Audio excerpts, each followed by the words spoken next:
इस 25 वर्षों के सफर को आप किस तरीके से देखते हैं? नहीं, वास्तव में हमारा राज्य बनने के बाद प्रगति की दिशा में आगे बढ़ रहा है और हमारे यहाँ संभावनाएं बहुत हैं। पर यहाँ पर जैसे आप अभी बता रहे हैं, हमने शिक्षा में जब ध्यान दिया तो हमें लगा कि उच्च शिक्षा में हमें कुछ ज़्यादा सक्रियता की आवश्यकता है। जी। एक तो यहाँ पर हम यहाँ आने के बाद हमने महसूस किया कि हमारे राज्य में उच्च शिक्षा में कहीं कमी है और इसका मैं कई बार उल्लेख भी कर चुका हूँ, क्योंकि अभी तो सत्र नियमित हो और जितने भी विश्वविद्यालय हैं वहाँ पर कोई भी कार्य अब शेष न रहे, समय पर सारे काम हो जाएं और उसकी दिशा में काम कर रहे हैं। और यहाँ पर एक दिक्कत ये है कि कुलपतियों की नियुक्ति पर भी कुछ समस्या रही। हम चाहते हैं कि ये समस्या ना रहे, आने वाले कुछ समय में सभी स्थानों पर कुलपतियों की नियुक्ति हो जाए और प्रक्रिया एक सही ढंग से शुरू हो जाए। उस हिसाब से हम सक्रिय हो रहे हैं। पर ये भी देखने को आया है कि हायर एजुकेशन में हमारा राज्य को बहुत कुछ करना बाकी है। तो बहुत कुछ करना बाकी है। एक चीज और सर, प्राकृतिक संसाधनों से परिपूर्ण ये राज्य है, ऐसे में विकास का मॉडल क्या होना चाहिए? पिछले 25 वर्षों में जो मॉडल चला आगे उसमें क्या कमियां आपको नजर आती है? जैसा आपने शब्द का प्रयोग किया, प्राकृतिक संसाधन, जी। हमें लगता है कि हमारा राज्य देश में प्राकृतिक संसाधनों के मामले में अग्रणी राज्य है। जी, करीब 40% रिसोर्सेज है हमारे पास और हम उसका उस ढंग से अभी काम नहीं कर पा रहे हैं जो महसूस किया जाता है। जी। इस दिशा में काम हो कि प्राकृतिक संसाधनों का एक सही उपयोग हम करें और उसका सीधे लाभ यहाँ के निवासियों को भी मिले, ये हमारा विश्वास है। पर हमें लगता है कि आने वाले समय में इसमें और सक्रियता के साथ हमारा राज्य काम करेगा। तो सक्रियता के साथ हमारा राज्य काम करेगा, ऐसा राज्यपाल महोदय सोचते हैं। निश्चित तौर पर विकसित भारत को लेकर प्रधानमंत्री नरेंद्र मोदी की एक सोच है कि 2047 तक विकसित राष्ट्र बनाना है। ऐसे में झारखंड जैसे राज्य की आपकी नज़र में क्या भूमिका हो सकती है इस विकसित भारत की परिकल्पना में सर? न, विकसित राज्य में जैसा हमने कहा कि प्राकृतिक संसाधन में हमारा राज्य अग्रणी है जी। और इस समय वो राज्य अधिक प्रगति और तरक्की कर रहे हैं जो इस दिशा में ज़्यादा सक्रिय रहते हैं। जी। हमको राज्य बनने के बाद में अधिक सक्रियता की आवश्यकता है और हम ऐसा मानते हैं कि वर्तमान दौर में हमारा राज्य जिस ढंग से आगे बढ़ रहा है, आने वाले समय में पूरे देश में भी लोग समझने लगेंगे कि वास्तव में झारखंड एक सही दिशा में सही सक्रियता के साथ काम कर रहा है और एक अपनी अलग पहचान बनाने का काम कर रहा है। और इसी दृष्टि से हम सब लोग मिलकर काम भी कर रहे हैं। तो उसी दृष्टि से हर कोई मिलकर काम कर रहा है। एक चीज़ और है सर कि झारखंड के बने 25 वर्ष हो गए, इनके साथ जो राज्य बने उत्तराखंड, छत्तीसगढ़, ये हमेशा कहा जाता है कि झारखंड से आगे निकल गए। ऐसी कौन सी वजह आप देखते हैं या कौन सी ऐसी अड़चनें रही जिसकी वजह से झारखंड वो कदम ताल नहीं मिला सका और उसको किस तरह से दूर किया जा सकता है? मुझे इसमें कोई टिप्पणी नहीं करनी है, पर हमारा मानना है कि हमारा राज्य भी एक सही ढंग से आगे बढ़ रहा है और हमारा ऐसा मानना है कि जहाँ भी आवश्यकता होती है हमारा राज्य सक्रियता के साथ आगे बढ़कर काम कर रहा है। और हमें मानते हैं कि पड़ोस के राज्यों से जब तुलना होगी तो कुछ समय बाद लोगों को लगेगा कि झारखंड अच्छी प्रगति और तरक्की के साथ आगे बढ़ रहा है। तो झारखंड निश्चित तौर पर यह विजन है गवर्नर साहब का कि झारखंड अच्छी प्रगति कर सकता है और आने वाले दिनों में जो दूसरे राज्य से जिसकी झारखंड से तुलना होती है उससे ऊपर झारखंड नजर आएगा। एक चीज और सर, झारखंड चूंकि जनजातीय बहुल राज्य है और इसकी स्थापना भी जनजातियों को देखकर की गई थी, ऐसे में राज्यपाल की भी भूमिका यहाँ बहुत महत्वपूर्ण हो जाती है सर। बहुत ऐसे अधिकार आपके पास हैं और जनजातीय बहुल इलाके में लगातार आप जाते भी हैं, तो जनजातीय का उत्थान किस तरीके से सरकार के पास एक रोड मैप होना चाहिए ताकि उनका विकास हो? और पूर्वी भारत में जो कहा जाता है कि झारखंड अगर विकसित होता है तो पूर्वी भारत और तेज गति से देश में कदम ताल मिला सकता है। न ये बात आपकी बिल्कुल ठीक है। आदिवासी भाई बहनों का अगर हमने ध्यान नहीं दिया तो झारखंड की प्रगति के कोई मायने नहीं है।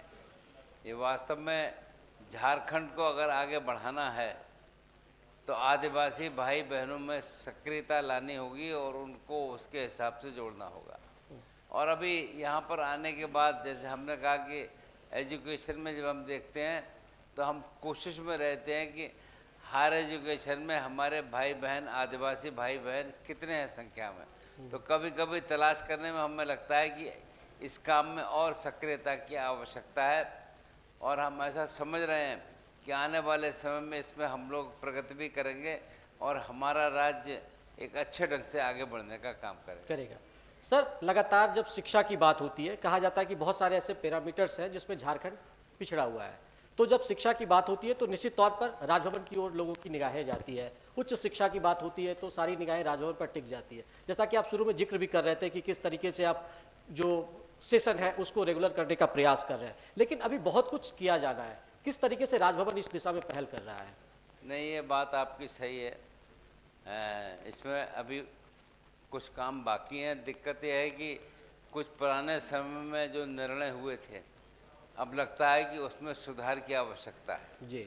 अब अगर मैं आपके माध्यम से पूरे प्रदेशवासियों को बताना चाहूँगा कि अगर हम यहाँ पर अगर कुलपति की नियुक्ति करना चाहें और हम चाहें कि हमारा आदिवासी भाई बहन उसमें अपने आप को प्रस्तुत करे तो कभी कभी लगता है कि वो उस स्तर या उस के अनुरूप नहीं आ पा रहे हैं। जो मानक है उस मानक में पूरी तरीके से नहीं उतर पाते हैं। तो मैं आपके माध्यम से सभी श्रोता भाई बहनों से कहना चाहूँगा कि हमारा राज्य प्रगति करे, अच्छे ढंग से आगे बढ़े, इसके लिए एक अच्छे दिशा और उसकी आवश्यकता है। और झारखंड निवासी भाई बहनों से, ख़ास तौर से आदिवासी भाई बहनों से मेरा आग्रह है वो अपने आप को कहीं पर भी कमी महसूस न होने दें, कमज़ोर ना समझें। वो माने कि वास्तव में राज्य उन्हीं के बलबूते पर आगे बढ़ेगा और चलेगा। एक चीज़ और सर की जब बात होती है कि किस तरीके से झारखंड एक युवा राज्य है, ऐसे में राजनीतिक दल हो, सरकार हो, उनको किस तरीके का आपका सुझाव होगा ताकि जो जनता की जन आकांक्षाएं, आप चूंकि लगातार फील्ड में भी जाते हैं, आपने कई स्कूल का भी विजिट किया है, ग्रामीण इलाकों में आप पंचायतों तक पहुंचते हैं, तो वैसे में क्या जो जन आकांक्षाएं हैं उसके लिए क्या सजेशन आपके होंगे सर? नहीं, कुछ बातें मैंने यहाँ आने के बाद जो महसूस की, पहले हमें ऐसा लगता था कि उत्तर भारत के हिस्से में बच्चों को काम करने के लिए राज्यों में जो जाते थे तो उसमें झारखंड के बच्चे भी रहते थे। पर अब हमने महसूस करा कि 2-3 साल से वो काम बंद हो गया है। बच्चे यहाँ रहते हैं, यहाँ पर पढ़ते हैं और यहाँ के हिसाब से ही काम करते हैं। ये एक परिवर्तन हुआ है और ये मैं महसूस करता हूँ कि वास्तव में अब यहाँ के नौजवान आगे बढ़कर आ रहे हैं और अच्छी दिशा में आगे बढ़ रहे हैं। और मेरा ऐसा मानना है कि झारखंड के भाई बहन और ख़ास तौर से आदिवासी भाई बहन अगर सक्रियता के साथ आगे रहेंगे तो झारखंड के विकास में एक अच्छी दिशा मिलेगी और अच्छे ढंग से झारखंड का काम भी होगा। एक चीज़ और सर, लगातार कहा जाता है कि झारखंड में जो विकास के पैमाने हैं और जो जनजातीय समाज की महिलाएं हैं वो अपने आप को बहुत सशक्त मानती भी है और उनका बहुत बड़ा योगदान भी है। किस तरीके से महिला सशक्तिकरण में उसकी भूमिका देखते हैं और प्रधानमंत्री नरेंद्र मोदी का जो महिलाओं को लेकर जो सोच है वो झारखंड में कितना आपको नजर आता है? न, झारखंड की अपनी विशेषता है। यहाँ आने के बाद मेरी समझ में आया कि देश के बाकी हिस्से में ग्रामीण भूमि पुरुषों में ही ट्रांसफ़र होती है जी, पर झारखंड ऐसा राज्य है कि जहाँ पर ग्रामीण भूमि झारखंड बहनों के नाम पर भी ट्रांसफ़र होती है। ये एक विशेषता है जी। और मैं ऐसा मानता हूँ कि हमारे इस राज्य में एक पुरुष और महिला में भेद नहीं है, एक समानता की बात है और इसको और सक्रियता के साथ आगे बढ़ाने की आवश्यकता है। मैं ऐसा मानता हूँ कि झारखंड के भाई बहन जहाँ भी हैं और जिस ढंग से आदिवासी भाई बहन काम करते हैं वो समाज का उत्थान भी करते हैं और अच्छे ढंग से काम करते हैं और अपनी पहचान भी बनाते हैं। तो महिला सशक्तिकरण में झारखंड ने एक पैमाना तय किया है और यहाँ के निश्चित तौर पर जो विकास की यहाँ किरण चलती है, विकास में जो मापदंड झारखंड ने तय किए हैं उसमें महिलाओं की भी बहुत बड़ी भूमिका है। सर एक एकदम मौजूद सवाल है कि राजभवन का नाम अब लोक भवन हो गया है, ऐसे में सर क्या कुछ बदलाव आया है और लोगों के मन में इसके प्रति क्या सोच में बदलाव आएगा राजभवन इसके पीछे? जी, नाम का परिवर्तन केवल नाम का परिवर्तन नहीं है। अब मैं आने के बाद हमने महसूस करा कि हर कोई लोक भवन या राजभवन पहले जो था नहीं आ सकता था, और कभी कभी ऐसा होता था कि अगर कोई आता तो उसे एक एक दो दो घंटा रुकना पड़ता था। जी, अब ये जब लोक भवन नाम दिया है तो हर कोई आ सकता है, और आपके माध्यम से मैं बताना चाहूँगा सभी श्रोताओं को, कैसी भी बात हो उसको छोटा या बड़ा ना समझें। हमको अगर आकर बताएंगे तो निश्चित रूप से हमारी रुचि रहेगी, हम उसका समाधान करें, और निश्चित रूप से महसूस हो लोगों को कि अब लोक भवन आम आदमी के लिए दरवाजे हर समय खुले हैं और वो हर समय हमसे मिलने आ सकता है। तो इसका हमें लाभ भी मिलता है कि मैं रोज़ाना सुबह से ही मिलता हूँ, और निरंतर जितने लोग भी मिलने आते हैं उनकी बात सुनकर उसका निदान करने का काम करते हैं। सर आप एक ऐसे प्रदेश से आते हैं जहां की आबादी कई राष्ट्रों से बड़ी है, उस जगह से आते हैं और एक लंबा आपका पॉलिटिकल अनुभव भी रहा है और आप प्रकृति से बहुत नज़दीक है। आपको मैंने कई बार देखा है, आप गौ सेवा करते हुए भी नज़र आते हैं, मछलियों को दाना भी करते हुए नज़र आते हैं, और जब अभी राजभवन खोला गया था आम लोगों के दर्शन के लिए, तो प्रकृति प्रेमी किस तरीके से उनके बीच अभी आप जाते हैं, तो ये जो जुड़ाव है झारखंड में आने के बाद लगता है कि और ज़्यादा आपका बढ़ गया, क्योंकि झारखंड को कहा जाता है कि कुदरत की गोद में बसा हुआ ये इलाका है। नहीं, आप जो कह रहे हैं ठीक कह रहे हैं, पर आपके वार्तालाप को इस प्रदेशवासी सुन भी रहे होंगे जी। मैं आपके माध्यम से सबसे भी कहना चाहूँगा, किसी समय भी किसी भी बात को लेकर हमसे मिलने आ सकते हैं। और पर ये राजभवन लोक भवन के कार्यालय का समय होता है, सुबह 10 बजे से शाम के 5-6 बजे तक हम लगातार मिलते हैं, और कोई भी किसी प्रकार भी समस्या लेकर अगर आएगा तो उसको सुनेंगे और उसका जो जैसे समाधान हो सकता है उसकी हम लोग कोशिश भी करेंगे। तो इसलिए मैं ऐसा महसूस करता हूँ कि ये प्रक्रिया ऐसी है कि लोगों को शिकायत न मिले। और आपके माध्यम से फिर मैं कहना चाहूँगा, यदि इसमें कोई व्यक्ति अपने कोई सुझाव देना चाहता हो, कोई बात बताना चाहता हो, तो उनका स्वागत है, वो किसी दिन भी हमसे मिलने आ सकते हैं। और जैसे अभी हमने यहाँ आकर हमने महसूस करा कि शनिवार और रविवार को सामान्यतः अवकाश रहता है, पर हम उस दिन भी मिलते हैं। हम ज़रूर चाहेंगे कि यहाँ के लोग सक्रिय हों और आकर जो भी आवश्यक हो, जो सुझाव हो, जो वो चाहते हैं कि इस प्रदेश की प्रगति में ये कदम उठाए जाएं, इसमें कोई भी भाई बहन किसी भी समय हमसे मिलने आ सकता है। और मुझे प्रसन्नता है कि लोग अब मिलने आ भी रहे हैं और अच्छी संख्या में लोग मिलने आते हैं। तो निश्चित रूप से ये एक अच्छी प्रक्रिया परंपरा है कि लोग आएँ, अपनी बात बताएं और अपना सुझाव दें कि वो इस प्रदेश के विकास के लिए ये काम करना चाहते हैं।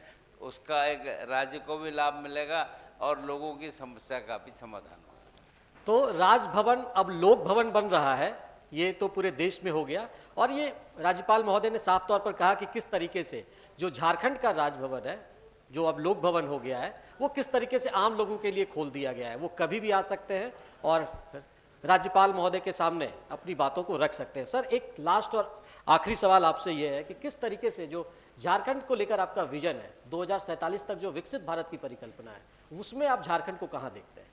नहीं, वास्तव में झारखंड आने के बाद हमारी समझ में आया कि झारखंड में बहुत संभावनाएं हैं। प्राकृतिक संपदाएं जो झारखंड को मिली हुई हैं, वो हमारा मानना है कि राज्य में, मैं किसी को जिम्मेदार ठहराने की बात नहीं कहता हूँ, पर राज्य में अच्छी प्रगति हमारी होनी चाहिए। और निश्चित रूप से हमारी ज़मीन के अंदर, ज़मीन कृषि भूमि तो है ही है, पर उसके नीचे जो चीज़ें खाना, हैं जी सर, वो प्राकृतिक हमारे संसाधन। देश में प्राकृतिक बातें जो हैं ऐसी अद्वितीय हैं जो हमारे देश भर में अन्य स्थानों पर मिलना मुश्किल है। हमें उसका लाभ उठाना चाहिए और उसको राज्य के आगे बढ़ाने की दिशा में काम करना चाहिए। आपके माध्यम से जो साथी हमारे इस बात को सुन रहे हैं, मैं उनसे कहना चाहूँगा कि झारखंड के विकास के लिए वो जो भी सुझाव देना चाहते हैं, यदि कैसे भी लिखकर भेजते हैं या हमको बताते हैं, तो हमारी कोशिश रहेगी कि हम उसमें प्रयास करें और उसमें एक अच्छे दिशा में हमारा राज्य आगे बढ़े। जैसा मैंने कहा कि हमारा राज्य देश के अग्रणी राज्यों में माना जाए, और ऐसा हम मानते हैं आने वाले कुछ समय में लोग इसको महसूस भी करेंगे और उसके हिसाब से काम भी करेंगे। तो राज्यपाल संतोष कुमार गंगवार जी का बहुत बहुत धन्यवाद कि उन्होंने दूरदर्शन के इस डीडी संवाद के लिए अपना वक्त निकाला और बहुमूल्य समय देते हुए उन्होंने कुछ सुझाव भी दिए, और झारखंड को लेकर जो राजभवन, जो लोक भवन का विजन है, वो भी हमारे साथ प्रस्तुत किया। और निश्चित तौर पर उन्होंने कहा कि झारखंड को किस दिशा में काम करने की ज़रूरत है, और जो 2047 तक प्रधानमंत्री नरेंद्र मोदी का विकसित भारत का जो सपना है, उसमें निश्चित तौर पर पूर्वी भारत के विकास में झारखंड कदम ताल मिलाएगा। और आने वाले दिनों में ये जो संभावनाओं का प्रदेश है, वो किस तरीके से विकसित भारत में अपनी भूमिका निभाएगा और प्राकृतिक संसाधनों से परिपूर्ण यह राज्य विकसित राज्य की श्रेणी में सबसे ऊपर होगा, इसकी भी झलक उन्होंने पेश की। और साफ तौर पर कहा कि जो विजन है उस पर आगे बढ़ने की जरूरत है। हालांकि कुछ दिक्कतें हैं, कुछ परेशानियां हैं, जिसे दूर करने की जरूरत है। सर बहुत बहुत धन्यवाद कि आपने हमारे लिए वक्त निकाला। धन्यवाद। मैं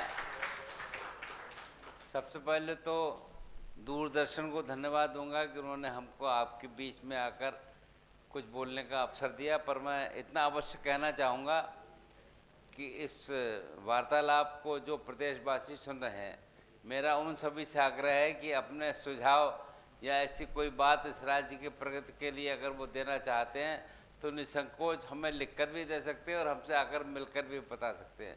पर वास्तव में जैसा मैंने शुरू में कहा कि पूरी संभावनाएं हमारे राज्य में हैं, और हमारा राज्य जिस प्रकार से काम कर रहा है, हमें लगता है कि कुछ और आगे बढ़कर करने की आवश्यकता है। तो मैं एक बार फिर से आप सभी को जोहार और नमस्कार करता हूं, और इस विश्वास के साथ कि वास्तव में हमारा राज्य आने वाले समय में एक 2000 जो प्रधानमंत्री जी ने विजन दिया है, वो नहीं, उससे पहले हम अपने राज्य को अच्छी दिशा में ले जाने का काम करेंगे, और देश के अंदर हमारा राज्य अग्रणी भूमिका में रहेगा, ऐसा हमारा विश्वास है।